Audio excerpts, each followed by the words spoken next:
नमस्कार दर्शकों, जेके प्राइम में आपका स्वागत है। मैं हूं विनोद कुमार। दर्शकों, अक्सर हम आपको बताते हैं कि कुछ ऐसे प्रोजेक्ट जो बेवजह लिंगरान हो जाते हैं उससे आम लोगों को कितनी दिक्कत होती है।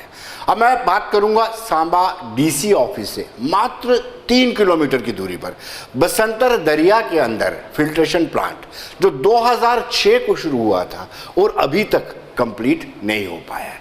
तो आप अंदाज़ा लगा सकते हैं कि कितना नुकसान होता है। स्ट्रक्चर खड़ा है, सब कुछ खड़ा है, लेकिन अब ये प्लांट किस काम आ रहा है वो मैं आपको बताता हूँ।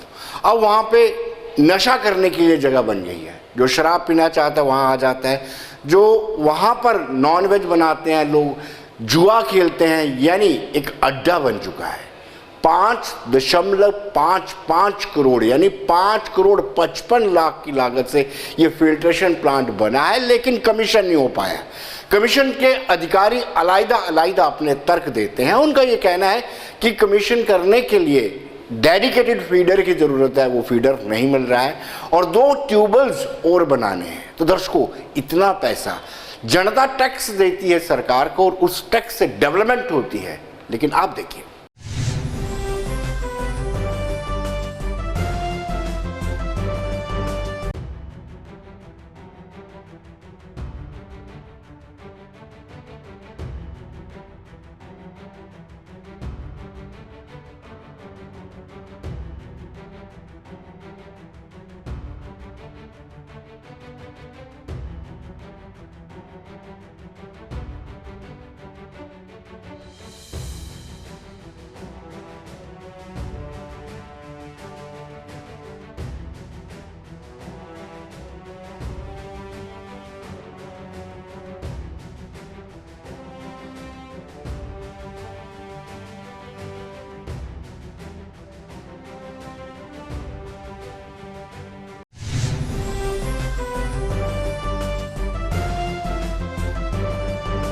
तो दर्शकों, अगर हम विस्तार से बताएं कि इस प्रोजेक्ट को सैंक्शन मिली थी 2006 में, यानी करीब आप सोच लीजिए कि 11 साल पहले इस प्रोजेक्ट को सैंक्शन मिली थी।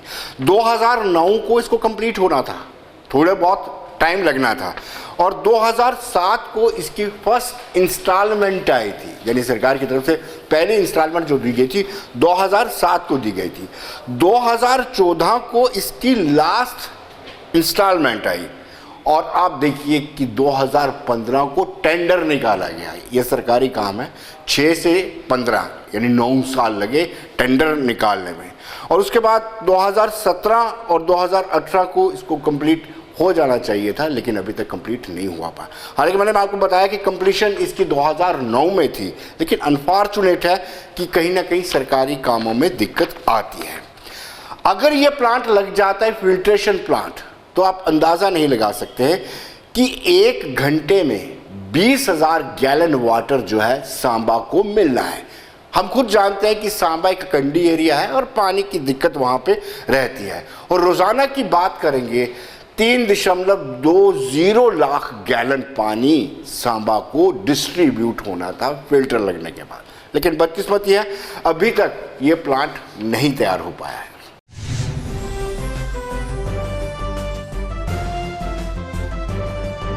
दर्शकों, स्थानीय लोगों की माने तो स्थानीय लोगों का कहना है कि कहीं ना कहीं ये लापरवाही है, घोर लापरवाही है, और इसके लिए जो भी लोग जिम्मेदार हैं उनके खिलाफ कार्रवाई होनी चाहिए, ताकि भविष्य में इतना पैसा ज़ाया ना किया जाए और जो प्रोजेक्ट होते हैं टाइमली कंप्लीट किए जाए। कंप्लीशन अगर टाइम पे होती है तो मुझे लगता है कि उसकी प्रोजेक्ट कास्ट भी कम हो जाती है, लेकिन अब जब आप सोचें कि 15-15 साल लिंगरान होते रहेंगे प्रोजेक्ट, तो उसकी प्रोजेक्ट कास्ट भी बढ़ जाती है।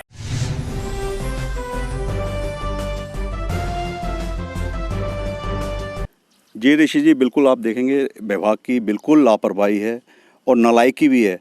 जो प्रोजेक्ट आज से 5-6 साल पहले पूरा हो जाना था, करोड़ रुपया खर्च भी दिया, लेकिन अभी तक फंक्शनल नहीं है।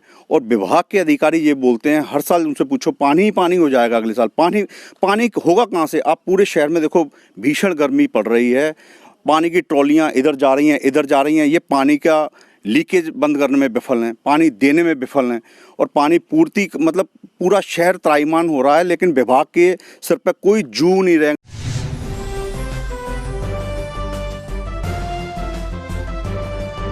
दर्शकों, जब हमने अधिकारी एक्जियन सुनील शर्मा से बातचीत की तो उनके पास कोई तर्कसंगत कोई जवाब नहीं था और उनका ये कहना है कि मुझे मात्र 6 महीने हुए आए हुए, लिहाजा मैं इस पर कोई ज़्यादा टीका टिप्पणी नहीं कर सकता। लेकिन वादा ज़रूर किया उन्होंने कहा कि इस साल के अंत तक इस फिल्ट्रेशन प्लांट को स्टार्ट कर दिया जाएगा, कमीशन कर दिया जाएगा।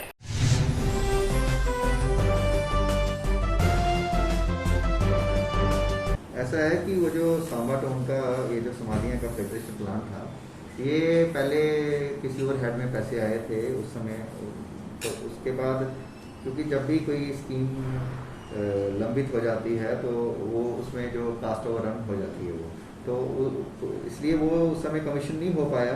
तो अब ये है कि जब हमने ज्वाइन किया यहाँ पे 5-6 महीने पहले, तो हमने आके यही देखा कि यहाँ पे क्योंकि 9 लाख के करीब 9 लाख गैलन पर डे के करीब यहाँ पे अवेलेबिलिटी है और इतना ही शॉर्टफॉल है।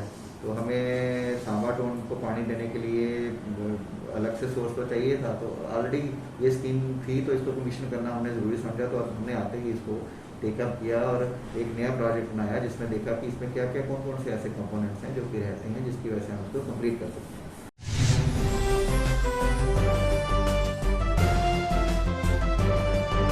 जम्मू कश्मीर यूटी की आवाम हो, सियासतदान हो, सियासी जमातें हों, धार्मिक जमातें हों, सबकी निगाह 24 तारीख को होने वाली प्रस्तावित मीटिंग पर टिकी हुई है। सब लोग चाहते हैं कि आखिर जल्द 24 को मीटिंग हो। हालांकि 3 बजे टाइम डिसाइड किया गया, अभी तक जो जानकारी हमारे पास आई है 3 बजे में मीटिंग होगी, प्रधानमंत्री उसको मीटिंग को चेयर करेंगे। लेकिन सबके मन में है कि आखिर ये मीटिंग क्यों कॉल की गई है, क्या वजूहात आपको लगते हैं? कहीं ना कहीं एक ऐसा असमंजस की स्थिति बनी हुई है कि हर एक सियासी जमात चाहती है कि पता चले क्या हो रहा है। हालांकि इससे पहले जब कंपनियां तैनात की गई थी तो लोगों का ये कहना था, कश्मीरी लीडर्स का भी ये कहना था कि कहीं ना कहीं यूटी को दोबारा से बाइफरकेट ना कर दिया जाए। लेकिन इसको उपराज्यपाल मनोज कुमार सिन्हा ने सिरे से खारिज कर दिया।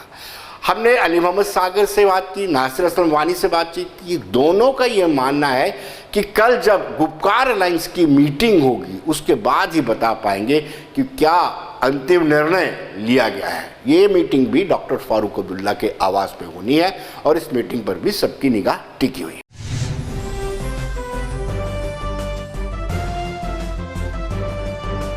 जम्मू से लोग आ रहे हैं, बाकी आज डॉक्टर साहब मिल रहे हैं। तो इंशाल्लाह आपसे, मीडिया तो जान है डेमोक्रेसी की, आपसे बात करेंगे, आपको बताएंगे डॉक्टर साहब क्या हमारा क्या फैसला है। PHGD की मीटिंग है कल, वो भी हो जाएगी। तो उसके बाद जो भी सारा ये होगा एक चीज़ बन जाएगी। तो आपको सूबाई सदर ने भी कहा है कि उसमें हम आपको बाखबर करेंगे। पे हो जाए, 370 पे हो जाए, स्टेट पे हो जाए, वो सारा हम डिस्कस करेंगे, फिर आपको बताएंगे। ये कहना तो अभी कबल वक्त है। हम लोग, जैसे मैंने कल भी कहा, बाकी साथियों से बात हुई, आप तब शायद यहाँ नहीं थे।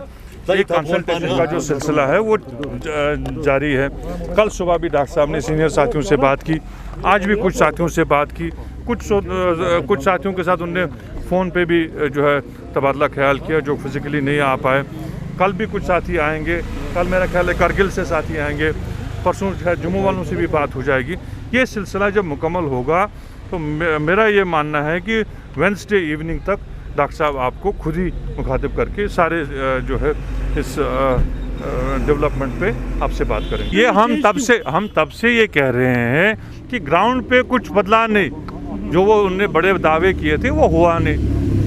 ये भी अच्छी बात है कि उनको रियलाइजेशन आए कि यहाँ लोकल मेन स्ट्रीम के बगैर जो है मामला आगे चलने वाला नहीं है। उनके कितने भी बुलंदबाग जो दावे हों वो सब खोखले हुए, आप खुद भी ग्राउंड पे देख रहे हैं। कोई असरात नहीं हुए जो वो दिखा रहे थे चांद तारे तोड़ के लाएंगे इन 2 साल में, वो कुछ हुआ नहीं।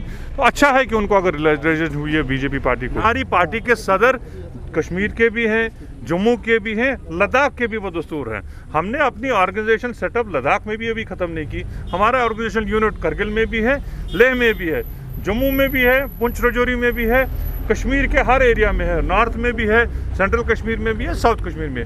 जब हमारे सदर जाएंगे उसका मतलब रिप्रेजेंटेशन पूरी ही जो अर्शवाइल स्टेट है उसको मिल रही है।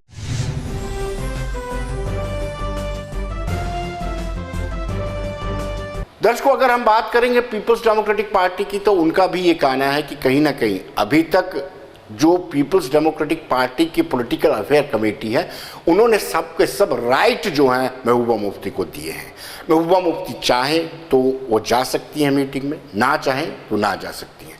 लेकिन साथ ही साथ आपको बताते चले कि आज भी महबूबा मुफ्ती ने कल जो मीटिंग होनी है गुप्कार की, उस मीटिंग में शामिल होना है और उस मीटिंग में ही अमली जामा पहनाया जाएगा।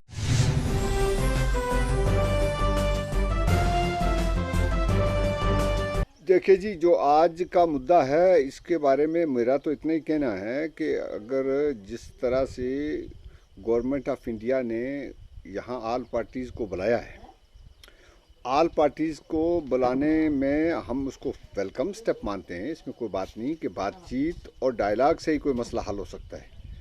लेकिन अगर नीयत साफ़ होनी चाहिए, पता नहीं देना क्या है लेना क्या है। अब उसमें अगर हम ये देखें कि 5 अगस्त 2019 के पहले वाली पोजीशन के लिए मुझे कोई इम्कान नहीं लगता कि बहाल होने की बात है। 5 अगस्त 2019 से पहले वाली पोजीशन ही हमारा स्टैंड है। पीडीपी का तो ये साफ सुथरे लफ्ज़ों में मानना है कि हमने जो मीटिंग कल परसों की पॉलिटिकल अफेयर कमेटी में, उसमें हमारी जो सदर मोहतरमा हैं महबूबा मुफ्ती जी, उनको अख्तियारात पूरा दिया गया है।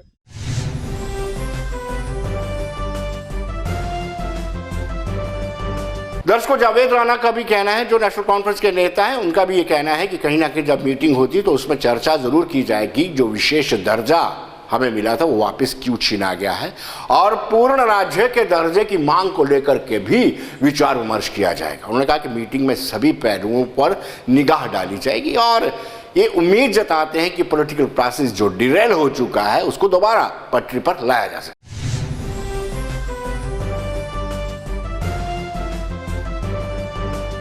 ऑल पार्टीज मीटिंग जो 24 को प्राइम मिनिस्टर साहब ने, जिसके लिए जम्मू कश्मीर की मेन स्ट्रीम पॉलिटिकल पार्टीज़ को इनवाइट किया है, मैं ये कहूँगा कि better be late than never.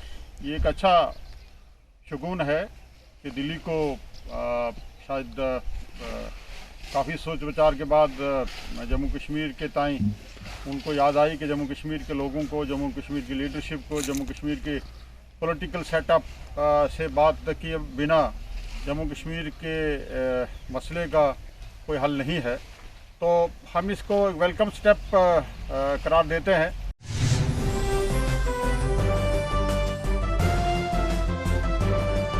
दर्शकों, हमने इस बाबत रविंद्र शर्मा से बातचीत की क्योंकि आज उनकी वर्चुअल मीटिंग थी। आइए देखते हैं उनका क्या कहना है।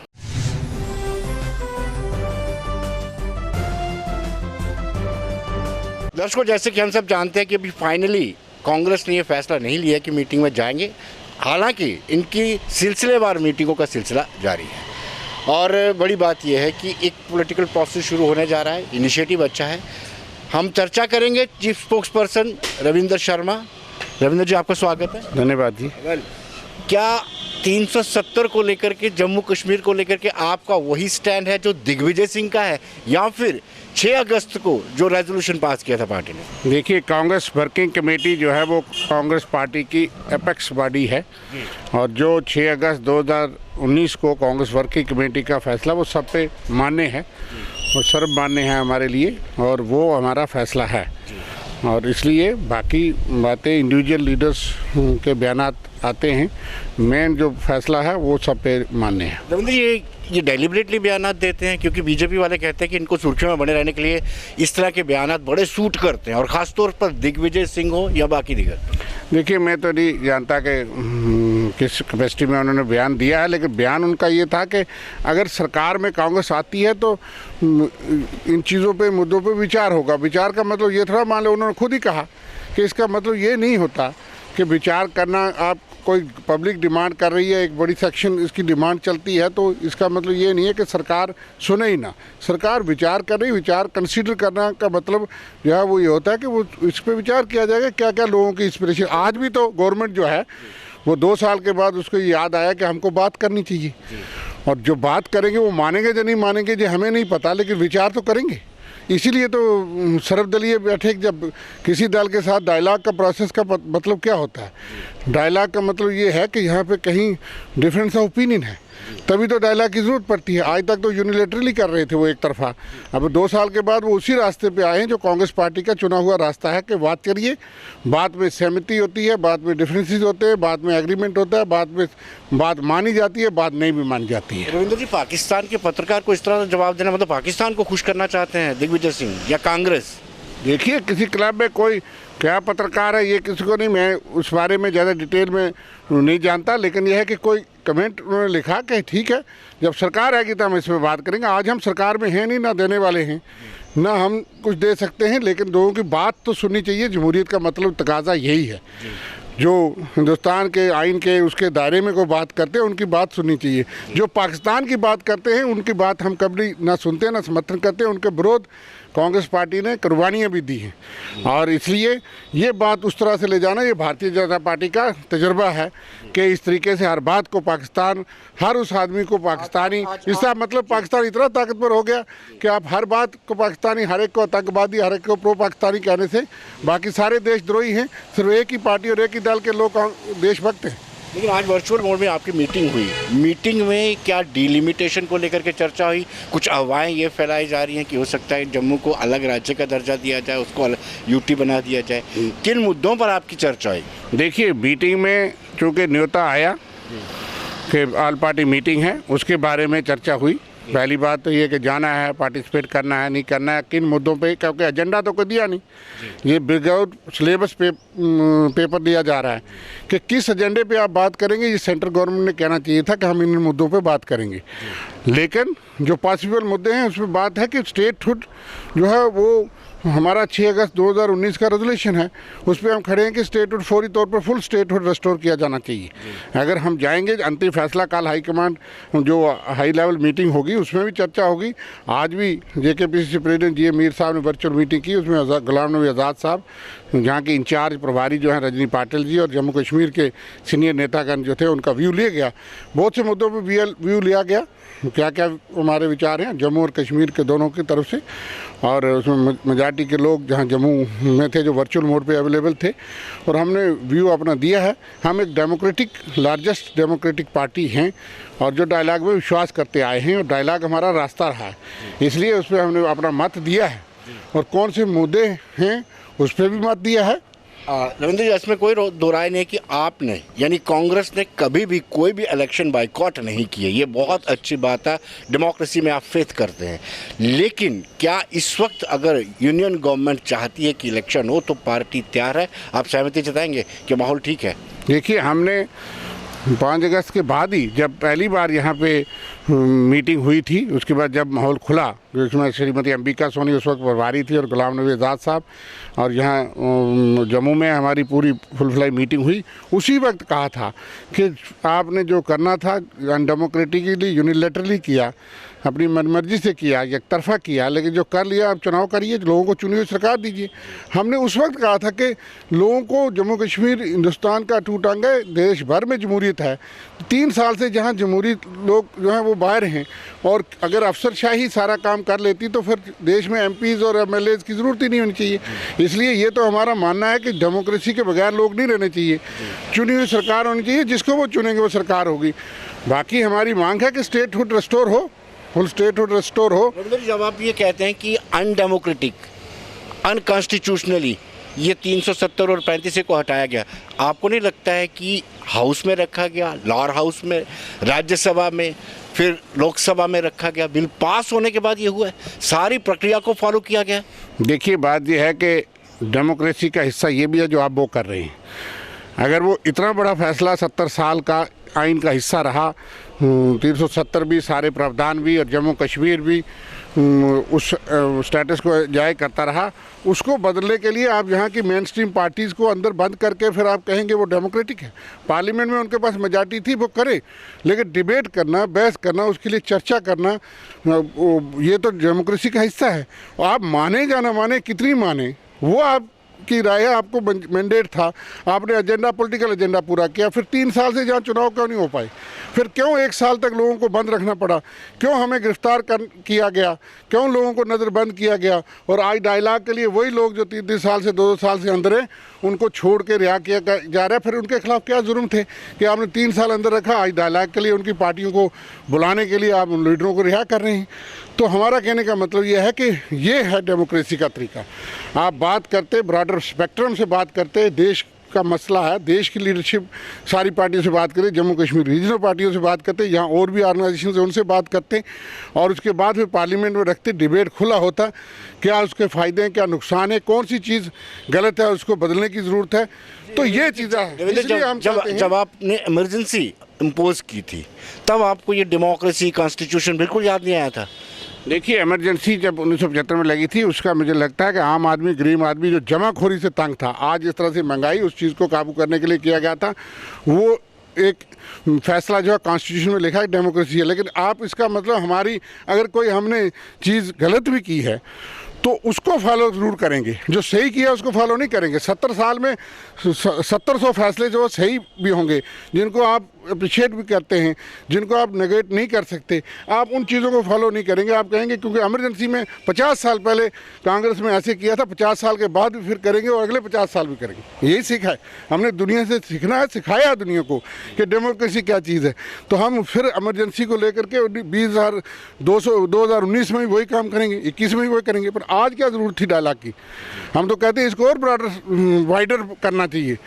जिन लोगों को आपने वायदे किए हैं उन लोगों को पूरा करना चाहिए। आपने रिफ्यूजीज़ को कहा था हम 5 सीटें 8 सीटें रिजर्व करेंगे, आपके डिलिमिटेशन ने कहा कि उसका प्रावधान नहीं है, वो हो नहीं सकता। आप जो चीज़ें कर रहे थे वो उनसे बात करिए।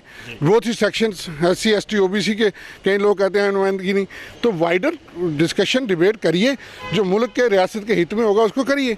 लेकिन आप एकतरफा कार्रवाई करें, किसी को पूछे भी ना, 2 मिनट पहले कहें निकाल के ये है ड्राफ्ट, और फिर कहें कि हमने मैंडेट, वहाँ पर तो मेजॉरिटी है, सरकार इसीलिए आपकी बनी कि आपके पास मेजॉरिटी है। लेकिन मेजॉरिटी का मतलब ये नहीं कि सारे 100% वोट बीजेपी को मिल गए।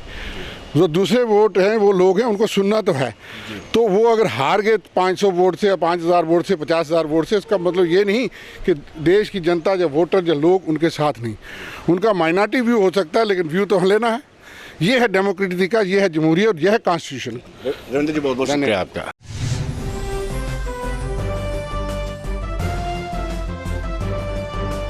दर्शकों, बाबा बर्फानी के भक्तों को आज भी निराशा हाथ में लगी है। आज श्री अमरनाथ श्राइन बोर्ड की मीटिंग थी और मीटिंग में ये फैसला लिया गया है कि यात्रा स्थगित की जाएगी, यात्रा नहीं होगी।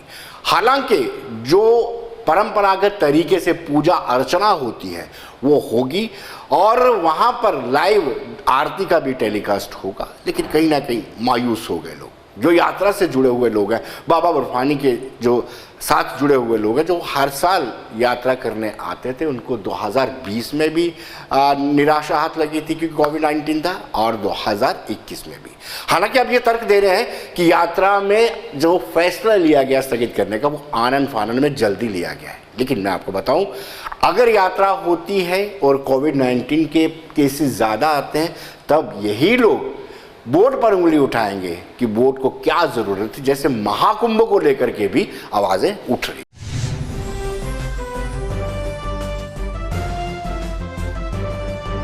जिस प्रकार से लगातार 3 वर्षों से ये अमरनाथ यात्रा कैंसिल हो रही है, ऐसा लगता है कि जैसे हिंदुओं की धार्मिक आस्था के साथ खेला जा रहा है।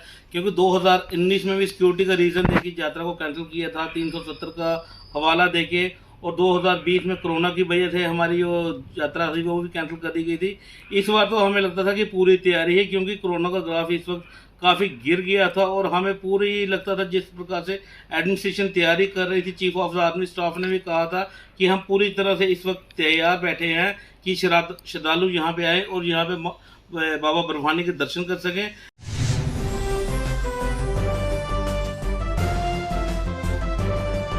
दर्शकों, अगर व्यापारी तबके की बात करें, होटल एंड लॉजिस एसोसिएशन की बात करें, तो उनका भी कहना है कि एक यात्रा पर बड़ी उम्मीद रहती है। जब यात्रा शुरू होती है तो बंद पड़ा काम खुल जाता है, लेकिन यात्रा को नहीं चलाने से उनको बहुत नुकसान होगा।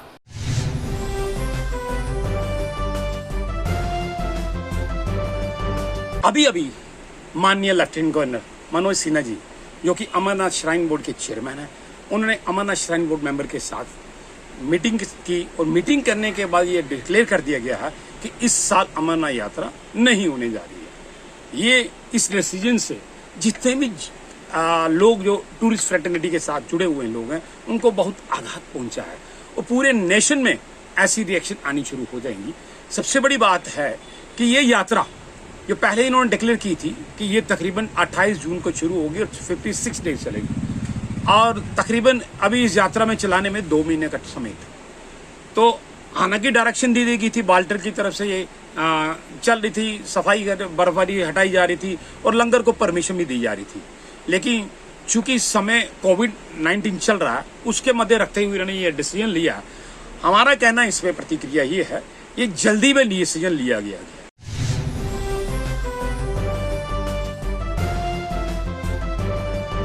दर्शकों, अगर हम व्यापारियों की बात करें, सुरेंद्र महाजन जो रघुनाथ बाजार के प्रेसिडेंट हैं, उनका भी कहना है कि जल्दबाजी में लिया गया फैसला है और इस फैसले से बड़ी सारी उम्मीदें व्यापारियों की टिकी हुई थी। साल भर इंतजार करते हैं।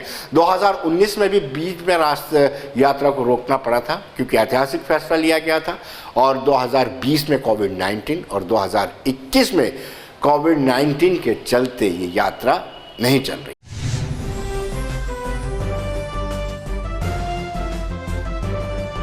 जैसे ये अभी कोई डिसीजन आया कि अमरनाथ की यात्रा इस साल नहीं होगी, ये ऐसा गवर्नमेंट को नहीं करना चाहिए था। गवर्नमेंट के पास बड़े इंतजाम है, बड़ा इंफ्रास्ट्रक्चर है। गवर्नमेंट ने इसको लिमिटेड पीरियड के लिए चलानी चाहिए थी, जरूर चलानी चाहिए थी। इससे लोगों की आस्था में निराशा होती है और लोग निराश होते हैं। जैसे 3 सालों से यात्रा में रुकावट आ रही है। कई लोग कुछ ऐसे होते हैं, उनको हर साल होता है कि हमने यात्रा पे जाना, जिससे उनको थोड़ी निराशा होती है।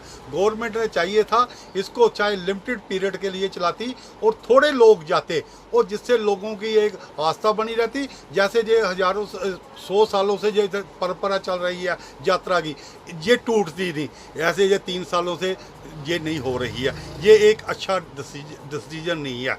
देखिए, अब कोरोना जैसे महामारी भी कम हो गई है, अब बाजार भी खुल गए हैं, मगर इससे ये डिसीजन लेने से ना लोगों में थोड़ी निराशा होगी।